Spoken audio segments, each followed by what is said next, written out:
This video will be on finding the area of some special quadrilaterals.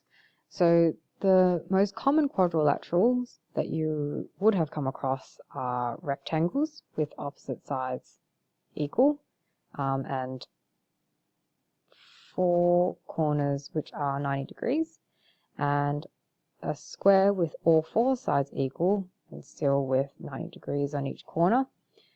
For a rectangle, it would be length times width as the area. Length times width. L for length and W for width.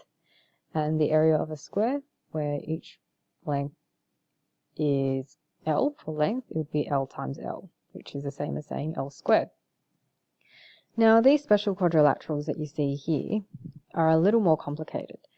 Let's name them first. This first one is called a kite. The second one, a parallelogram. And this third one, a trapezium. Now, a parallelogram has two pairs of parallel sides, of which each pair of parallel sides is equal, and a trapezium only has one pair of parallel sides. This kite, however, there's no sets of parallel sides. What you do have is the cross-sectional the diagonals are perpendicular. The area for it, A for area, is x times y, where x is one diagonal and y the other. And you can see that they meet at 90 degrees, which means another way of saying it is perpendicular. I'm rubbing it out for now. Let me just show you why the area is x times y. See how there's four triangles here. There's this triangle, and the other one is over here. Let me take that triangle and put it over here.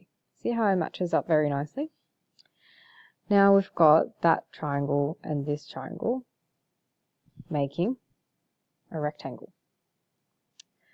Now let's take this triangle.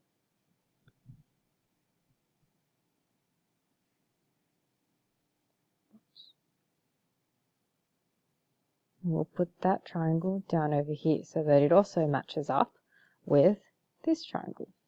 Now, can you see that? I'm going to highlight it in yellow. We have a rectangle here. And that height of that rectangle, or the width, is a half of x. And the length is y. So the area of that rectangle, which we formed from the kite before, would be a half x times y. I made a mistake before by saying just x times y. Now, let's see in this second diagram, the parallelogram. We can again form a rectangle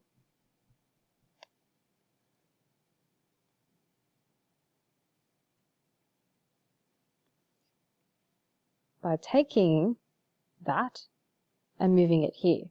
So now I've got a rectangle in yellow here. And the height of that rectangle is h, and the width is b, or the width is h and the length is b. Now that then gives me the area formula of height times the base. Note that the height is perpendicular to the base. So I'll show you that again. I've got this trapezium, and I'm going to cut a triangle out that's right angles, so then I have a right angle on this side as well, such that I can move it and it will form perfectly a rectangle if I move it onto this side.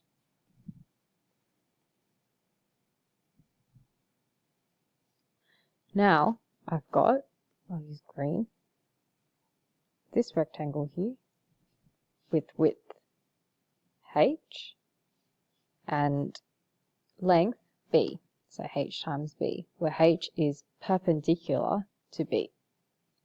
In this last special quadrilateral, which is a trapezium, we can cut this triangle out and flip it over to meet this length here, so that we also form a rectangle. Now, the area of that rectangle, you might think, is simply h times b again, but it actually isn't that simple. You can see that if I were to cut that, it might be actually a bit longer than this length, so we can't fit it together perfectly. But if you cut it up into smaller pieces and rearrange it, you do end up making a rectangle, but it's not simply a length of b. It will actually be a length of a plus b with a width of h, and you have to divide that by 2 in order to get the area of this trapezium. Alright, so let me just show you that one first as a worked example. We've got the area of this trapezium here equals to h times a plus b over 2. Now h would be this height here, which is 2 centimeters.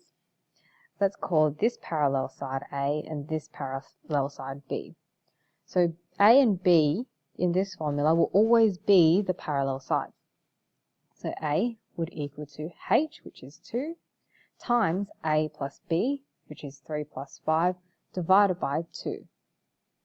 And therefore, a would equal to 8 centimeters squared. Don't forget the units. You can use the calculator to calculate that if you'd like as well. And we'll go back to the parallelogram.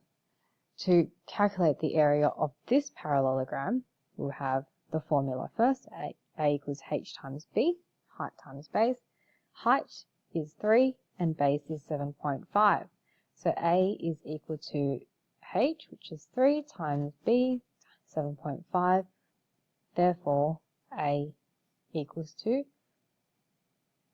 22.5 millimeters squared. Again, do not forget the units.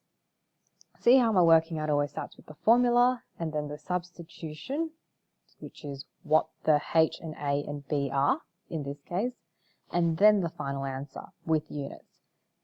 Formula, substitution, and final answer with units. Let's follow that again with this cut. So a equals a half x times y. So a equals 2, that will be my x, and that is my y. A half of 4.2 times 10. Therefore, a equals 2. By typing it into the calculator, it'll give me 21 meters squared. Now you should be able to complete exercise 4D's work requirements in your books.